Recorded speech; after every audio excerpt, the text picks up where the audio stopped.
Okay, now I will hand it over to Mark to give the talk. Okay, I think everyone can see my windows.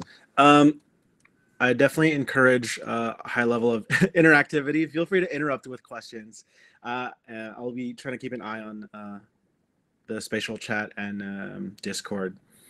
I have a ton of slides, so I'm just going to like zoom through them. So welcome to my presentation. So happy to be among such prolific contributors this year. So here is my presentation about diagrams over time. The target audience, this is an intermediate level talk, a lot of functional programming principles in action, lots of use of cats in the type level system, so very on brand. So you'll see type classes and data structures that were mentioned yesterday. This library is written in Scala 3, but it uses language agnostic principles, and hopefully you're all into pretty pictures. Also, I thought FP bingo, every time you hear an FP principle that's reinforced, take a sip of whatever you got. So hint, all of those things are the lessons within that the talk is about. So a little bit about me. I'm based in NYC, big Scala guy. I've worked at a bunch of Scala powerhouses in the past. And at all of the places, we've spent a lot of time on AWS. It's a lot of time staring at CloudFormation and CDK and other DSLs. So maybe this looks very familiar to you, right? It's an architecture diagram. It's the architecture diagram. It's the golden goose, right? It's what everybody looks at every meeting. But what if somebody says, oh, we've added Galactus service since you've last looked at it? Or, oh, there should be a Lambda between, Bingo and Papaya, two other services. So maybe you're feeling like, wait, why? what is wrong with this diagram then? So a picture is worth 1,000 words, but only if it's up to date. So herein lies my first gripe. Diagrams go out of date very easily. So wouldn't it be cool if we could describe diagrams like this with text and with code? So that's diagrams as code. Wouldn't it also be cool if we could change diagrams like this, just adding a new line on line 3? That's composability, another FP principle, so take a sip. And I think there's definitely like an as code revolution that's happening, which is good for us because we're already good at modifying code with our editors or Vims or what have you. And we get versioning for free when we use Git. So it's a very powerful tool to view things as code. And it's also pure and immutable. So that's 2 more sips. So languages like this exist, PlantUML and Mermaid. So here's a small snippet of PlantUML and a small snippet of Mermaid. So yeah, gripe number 1, diagrams go out of date easily. So by the way, somebody might say, every microservice has a sidecar. That's not pictured. By the way, every data store has an HTTP AI front end and publishes to Kinesis. That's also not pictured. So gripe number 2, it's difficult to make systematic changes, right? If somebody says like, oh, we want this change applied to every microservice, it's hard to go back into a diagram and make that change. So wouldn't it be cool if we had this DSL? Right now it's in a sort of like AWS parlance and changed it to something, not only is it a service, it's service with sidecar or data store with front end and queue. So it's one higher level concept that maps to multiple lower level concepts. And in the CDK parlance, I just saw a presentation about this. They call this an L3 construct, which we'll talk about later. So the burden given to you as the copy paster goes up as the number of components goes up. So maybe this is tenable for a small diagram, but if you have a full ecosystem and somebody says, add a sidecar to everything, add a Lambda to everything, that's just a death knell for the diagram. So some languages do this. Sometimes they have preprocessors or includes or fancy logic, which brings me to another point. 2B, the asymptote of a templating language is a programming language. So why not just use one? I know I'm saying templating language here instead of diagram language, but I feel like it's in the same vibe. And usually we separate the two because the audiences are different, because one audience making the diagram is less technical. But since we are a technical audience consuming our own work, Why not just go full throttle with the level of power and expressibility? So there we go. It goes out of date, difficult to make systematic changes. But somebody also might say, if you just ignore all the other arrows, you can clearly see what I want you to focus on. So gripe number 3, diagrams attempt to serve too many audiences. You get one diagram, trying to answer too many questions, and maybe the one diagram is too technical, too dense. So wouldn't it be cool if we had this DSL, but we could have multiple diagrams based off of one source of truth? So for this framework, I'm calling these variants. I was watching a lot of Loki at the time. It's a it's a show where the main character has copies of himself. So that's where this is inspired from. And the picture in the background was the Time Variance Authority, where he gets into trouble and all that stuff. So there's something called the C4 model, which addresses this, and they articulate several levels of zoom or context for diagrams, but it doesn't prescribe any specific notation or how those levels of zoom are rendered. So it's still kind of incomplete. So all the beef with old school diagrams goes out of date, hard to make changes, and lacks focus if different audiences are consuming the diagram. So we have some solutions, but the ecosystem is very varied, low support for refactoring, and very niche in terms of being able to visualize variants. So temporal diagrams to the rescue. So I'm going to give you a little roadmap of what it would look like to use this framework that I've been working on. And by the way, all the pictures that you'll see were made by my own framework. So hopefully you'll like it. So here's a roadmap of some tasks that relate to what we're about to embark on. So step number 1, we pick a target diagram language. For now, it's probably PlantUML. It's what the library supports the most, and probably one that you're very familiar with. Step 2, we're going to model our domain with types. So we're going to stick with a very simple single inhabitant microservice that just has a name. Very, very simple.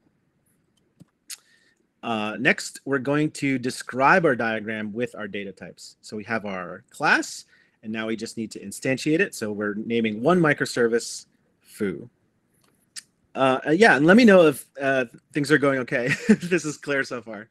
Definitely let me know if I need to slow down or anything or clarify anything. So the next step is we need to define the encoder. How does our domain encode into the target diagram language? So we have a type class here that is defined by my framework called the highlight encoder. And the one method encode takes the input, which is just our service, and then it outputs one single PlantUML component. It just has a name and then 2 fields that are ignored. Very easy. So now it's one-to-one. Now we need to wrap our domain data. There's more ceremony with our framework. So on line 2, there's a lot going on here, but on the right side, there's some magic happening. Our initial encoder was one-to-one. It was one domain class to one PlantUML class, but canonically it should be multiple PlantUMLs. We'll see that in a bit. They get wrapped into what I'm calling a renderable, just like a package, and then you can have many renderables in your ecosystem on line 1. So all that ceremony comes when you type in .r. Okay, so we wrap our data, and then we call a function that I have to render them. So now you can see a collection of PlantUML data structures in memory in Scala, and then you call another rendering step to render it into the actual diagram language as a string. So that's another thing that I provide. So now it's just a chain of strings or a list of strings that can be written out to a file. So we're not going to talk about how to write to a file or how diagrams actually render into images. That's sort of a given in the space of the other languages. But for now, our business language for the foo microservice generates this cute little image. So there you go. You guys are all experts in using the DSL. Yes, we did it. Yes, celebrate our single microservice. It's fire. Thank you. I just want to change my window so I can see your reactions. Good. So maybe you're thinking, oh, I want more. So back to our second beef. It's hard to make systematic changes. So let's say we want to make a change to our tiny microservice. Let's go back to define how our domain encodes to the target domain, target diagram language. So we have two competing encoders here. Now they're named. And we're going to focus on the second one. So you see now, instead of it being one-to-one, right, you see that the type on the first parameter is different, PlantUML to chain PlantUML. This second encoder is slightly more complicated. We're saying for any one microservice in our business domain, we're going to map to multiple PlantUML components, which is the more common case. So we're saying we're rendering a service, its sidecar, and a link between the service and the sidecar. So that's what this looks like. Easy peasy. Yes, great, thank you. And then maybe you want more, okay? Insatiable need for more complexity. So let's go back to modeling our domain, right? We only had a single inhabitant. We had one microservice. So let's think of a more complex domain. So instead of one type, we have an enum, which is probably how you'll be using this. We can have a service. Now we can also have a request. So when we describe our ecosystem, we can have two different microservices and then a request that goes between them. So going back to define the encoder, now that we've made the input type, the domain type, more complicated, we need to revisit the encoder. So here's the encoder. And you can see here, now we have a case statement and we're matching. If it's a request, return me one PlantUML link between the two and provide commentary. So when we compile that all together, we get two sidecar microservices and a request between them. Sorry, just futzing with my windows. Okay, let me futz some more, sorry. Okay, so there we go. So now, what if we want even more variance, right? Back to another complaint. The diagrams attempt to serve too many audiences. So what improvements can we make to the diagram that we have so far? So back to this map, let's generate variance using a configuration parameter. So what might that look like? So now, instead of generating one renderable package as a sort of static value, we can see that now it's a def, right? Now we're just taking an input parameter, which is a Boolean. The return type is still the same. We're returning many renderables of PlantUML. We're making the foo service have versions. If we're supporting callbacks, we're version 2. Otherwise, we're version 1. The block in the middle is a constant. And then the block at the end is a callback. So now if we're v2 of foo, we can have some sort of callback mechanism from bar back to foo. And we're modeling it in another class that we've added. And then we just stack the renderables together. So now we have two variations of the diagram that differ only because of a Boolean. So if we compile all that together, now we can see we have one source of truth, which is that function that depends on a Boolean. And now we have two different diagrams that kind of look similar because they're rooted in the same code, but have a slight variation. So again, foo is named differently and there's a callback. So what if, going back to, oh, I want you to focus on a specific part of the diagram, and maybe you find, this too hard to focus. Maybe there's like too many mechanics, or just imagine that it was a lot bigger. What could we do there? So again, diagrams serving too many audiences. Let's tag our renderables for highlighting. So what does that mean? So going back to the type class that I introduced to you, as with all teaching, you do some strategic lying. There's not just one method, there's two methods. And the second one is called encode with highlights. So let's go back to our encoder and see what it fully looks like with this second method implemented. So you can see there's another method here that's fully implemented for our service and request. I'm going to hand wave a bit. There's some PlantUML convenience methods that I have. PlantUML supports skinning. So if it could be a blue color or a white color. So all we're saying is that when this highlighted state is true, provide it a vibrant blue color, otherwise provide it white. And then PlantUML also supports this thing called stereotypes, which is just making a class to say if something is highlighted or not. It's like subclasses for components, so they're not all the same thing. So we're saying, oh, this component, we're going to call a highlighted component under some condition. Like when the Boolean is true, we're going to mark it. Otherwise, it's going to be unmarked. So all these mechanisms tag together in the encoder. Now we also need to go back to our domain data and say which parts of our domain data are participating in this highlighting framework. Which parts do you want to highlight to the person? So going back to our renderable block and focusing on this line, now we have another function, tag, and we'll give it a name. And then we're using a different rendering function, and we resubmit that tag back to the rendering, and now we get different output. So this is the same diagram, but now there's some aspect of it that's rendered differently. The PlantUML that's emitted is differently. So hopefully this achieves the goal of bringing your attention to some subpart of the diagram using stylistic changes and different PlantUML generation. And there you go. You finished the whole chart. So now the Duolingo bird's going to come and give you a pat on the back. All good so far? Yes, thank you. So we're going to pull back the curtain a bit, and we're going to go over the architecture, because this is our architecture diagram.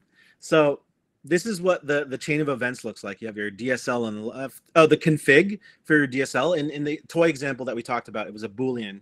But you could imagine that being a case class. It's probably a case class. So there's many fields, many Booleans. It goes to your DSL, and then that DSL gets translated into PlantUML, and then that PlantUML gets generated into text. So we can see that the diagram encoder is a different type class that we didn't go over.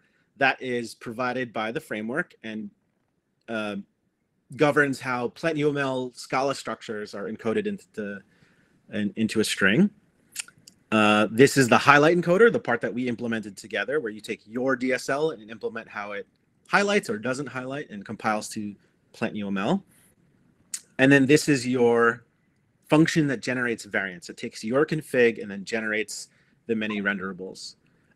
So interesting parts, it doesn't, the return type doesn't mention your DSL, because there's a bit of a trickery there. It just says, oh, the destination of this mechanism is PlantUML. And it does that with the renderable package type that wraps around it. It says, hey, this is ready to go for rendering. So again, you can imagine once you have your variants, you can generate different kinds of diagrams, right? That's the whole point, to have this function be dynamic and give you access to different diagrams.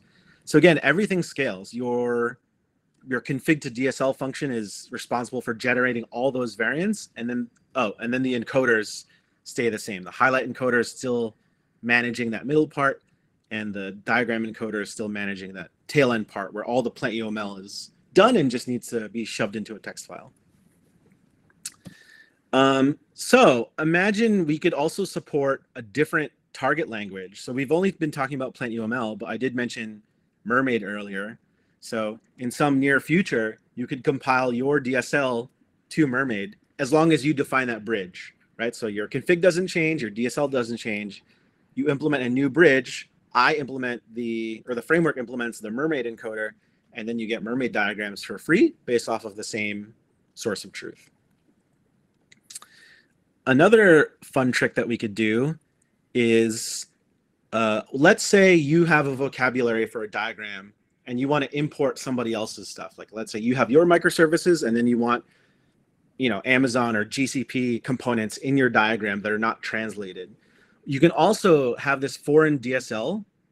You could do it the old way, right? Like, okay, this diagram, this data structure is 100% GCP or 100% AWS. It translates, that's fine. You can also mix them together in one rendering pass. So here we can see on lines 4, 5, we can stack different DSLs, different input types into one renderable package so that they can sort of participate in the same diagram and they'll be rendered side by side together. So there you go. That is the framework. And maybe you're like itching to itching to get it. So it's currently published via GitHub under temporal-diagrams. I don't know if you've ever consumed a GitHub published artifact before. It's a little weird. You need GitHub resolvers in your SBT, and you also need a token, but you can get a token from your GitHub account, and you got to inject it everywhere. So there are 3 artifacts currently. There's the core, and then you can pick the encoding language that you want to target. So it's very much in progress. And there's like a V2 namespace. So if you want to see anything in this talk, look under V2. And then I need to delete all the V1 stuff and then move it back over. So if anyone wants to look within. Okay, so speaking of within, the lessons within, as promised. Learned a lot of random stuff on the journey here. And here's like a, a whole list of random things, random FP lessons. And you should take a sip for each. Test-driven development, it really helps to target your tests first. And it's good when you're working with a DSL to really see that syntax really being exercised and having these like concise, well-documented examples. It's really good. And because we're using cats and some nominal side effects, it helps that we're using the Weaver testing library. So shout out there. Why chain? I don't know if you've ever heard of the data structure chain. It's from cats.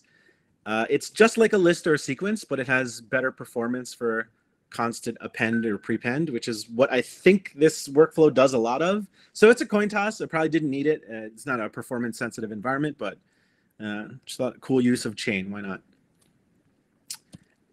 Spatial complexity. So this is a weird one. I think we, as communicators, as software people, as anything, we can do more to encode the complexity of things in life, in systems, in space. I think there's something different about saying, oh, we have 20 microservices as just like a sentence versus like showing a picture that is big and bulky and ugly that is like the 20 microservices. So I would say the lesson here is to allow complexity to occupy physical space. I think that's one of the things that we have as people that work with virtual artifacts is that they don't occupy space. They don't have tension. So allowing them to occupy space visually is one way of reintroducing tension to show how complex something is. Next one, separate syntax and capabilities. I don't know if you've seen a lot of libraries have these like syntactical enhancements. When I first embarked on this, I kept mixing the two together. And I think the lesson here is make sure that you can solve your problem at all using types and functions, and then worry about all the syntax stuff later. Like don't even consider that until after the mechanics are over. So is this related to Adam's, I don't know, driven development talk? Did I live edit this to say that? Maybe. So yeah, worry about syntax and postfix notation way after. And along those lines, it's funny to look at something like this as a state machine, right? If you look at the types as states and the functions as transitions, it really helps isolate where something could go. Like if you make an enhancement to something or you want to improve something, it kind of can only fit in one place. So if you spell things out clearly using types and functions, it really gives you a nice crisp roadmap of where certain mechanics should go or where they shouldn't go, honestly, which I'll talk about in another slide. And another thing is that functions are context independent, right? So the bridge between Mermaid and the text file or PlantUML and the text file has nothing to do with the config to your DSL, right? Everything is broken up and composable, which is such a type level thing. But yeah, that lack of context helps make everything a lot simpler and a lot easier to understand. So then we just stitch them up using function composition. So like I said earlier, I learned that there was a lot of similarity to CDK. There was a CDK presentation that we watched at work that was just reviewing how their language for how they think about DSLs and artifacts, and they use this language L1, L2, and L3. L1 are the atoms, like the raw building blocks or Legos that their framework provides. L2 is the same, it's like atoms, but with some defaults shoved in. And I forget where I got this quote or this idea from, but it's so true. As the number of required parameters goes up, friction goes up and adoption goes down. So having sensible defaults is very important. And then L3 is the language that we want to work in. We want to talk about our microservices the way we talk about them at work and worry about all the CloudFormation stuff later. So we want to be in an L3 world that compiles into L1. Here's another one. I think for anyone who stayed, there was like an informal discussion about awkward types. So here it is, y'all. Sorry, awkward types from cats. Kleisli, it's really cool. It's hard to understand, but it's kind of like a function. The payload B is actually an f of B. If f is a semigroup, you can stack Kleislis together. You can see some of this code if you look at the library, which is just a fancy way of saying if you depend on X and I depend on X, we can make a package union together. We depend on X. There's also a cool method called local, and it's just saying like, oh, this subpart of this diagram or this config is actually part of some larger construct, and you could sort of stack or put things together like a transformer. It's cool. Very fun, but syntactically noisy. Oh, did I get the type class wrong? Oh my gosh. Huge failure. Please don't put this on the internet. Yeah. Okay, so future tech. I had a lot of future ideas that didn't make it into, into the talk. A lot of pipeline support. I waved my hand at a lot of stuff, but when you generate lots of diagrams, you start to see common patterns about what's missing.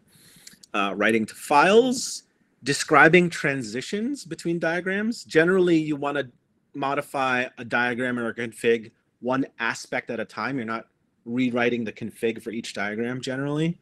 So sometimes I've been calling them episodes. I had this whole thing. Again, the Loki really got into my brain. And then generating markdown or generating markdown presentations, right? So having a whole pipeline that spits out many diagrams and many presentations automatically. I had some difficulties with identity. If you've ever worked with DSLs, this comes up. So compare those two lines. When we refer to two entities that can have a relationship, do we refer to the Scala member, like the Scala variable, or do we refer to its like string representation? So definitely something to explore. Mermaid, it's not even a thing. Like I know it's hypothetically possible, and I wish I had mermaid diagrams to show, but a lot more complicated than PlantUML, and it has dialects. And also the dialect that we want, the component one, C4, is still like unstable. So waiting to see how that all shakes out. There's a thing called multi-arrows. If you've ever wanted to encode a dynamic many-to-many relationship in a diagram, it's very rare, but sometimes it comes up. Like if you want to fan out consumers or represent something as a cloud, like here's a cluster of servers. Having that arrow relationship at runtime is kind of what is cool, but the framework doesn't do that yet. So it's something that I've been working on. Debugging. It's interesting to have all this code and debug a picture. Like that just sounds weird. Like where does logging go? Does it go in the picture? And I've tried that, putting logging statements inside the diagram that's generated. Maybe we need a side channel. Maybe we need a writer monad. Who knows? HTTP server. This is something I've wanted. You could imagine that these diagrams are all in like slides, but it would be cool if you could like click on them or click on something so that you could flip between diagrams very easily. And I think we could do it. You could have an automatic UI generated just from the config, kind of the way like a JSON encoder works. Like if your config space is finite, basically, right, then you can just generate all the options. And also, I'm very passionate about trying to teach myself assembly and make Nintendo games. And I've been working on a Scala DSL for that. So maybe that'll be my next presentation. But it basically uses the same principles as this. So maybe we'll see in the future if I'm right. if the principles for making diagrams is the same as making a Nintendo game in an FP way. So I already have some Q&A thanks to my coworkers who sat through the early versions of this. How does this address diagrams going out of date? And you're right, it doesn't. It only reduces the friction, right? There's a possibility that your diagram code could go out of date. But the hope is that with all these mechanics, it becomes more palatable for you to do that. Less friction, but it's not a perfect solution for sure. Another question I got was, why not just go fully automated by reading CloudFormation or any source of data? And one of the things I didn't like about solutions like that is precisely because it generates too much complexity. Like, do I need to know the IAM role for every bridge and every microservice? I probably don't. Like, who does that serve? So that inability to control the volume level or focus from an automatically generated diagram is one of the reasons I specifically didn't go that route. So I chose a specifically blurry, underpowered position to optimize for editorial control, so that you could pick and choose as you want. That isn't to say that there's no value, but it wasn't a priority. But you can definitely do it. You can definitely read, so GitHub repo metadata and automatically generate diagrams for sure, for sure. Shout outs, random shout outs to the Scala community, because we're standing on the shoulders of giants. Runar, back in the day, had this crazy presentation about ADTs and interpreters, and it incepted this weird thing in my head. So I feel like challenging ADTs and compilers and stuff is rooted in this inception. Yes, the audience agrees. We remember this. It was about the Gang of Four and secret monads and stuff. It was cool. A coworker, Gotham, who really got me into automatically generated diagrams. We had a whole scalding like big data workflow and encoding things as spatial complexity. He actually printed it out, and it was like a 50-sheet thing that he would carry around the office. I really liked it. So shout out to him. And then coworker Jakub, who said, strings are stupid, how dare you? It was talking about how I was injecting configs into the V1 version of this. And then it really clarified to me that injection should be type safe. It's just a Kleisli, it's just a config, it's a case class. So thank you, Jakub, for motivating V2 and fixing up some early choices. And again, thanks to my coworkers at N and N-1 for looking at the alpha version of this talk. So thanks, that's my framework. I don't know if we have time for questions, but thank you so much.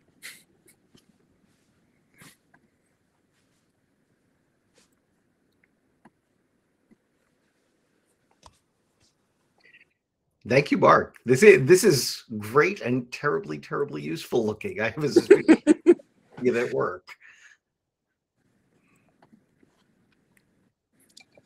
I'll double check Discord. I don't know if there were any questions at the time, but yeah. Okay. I think we are good. Thank you very much. I will stop the recording.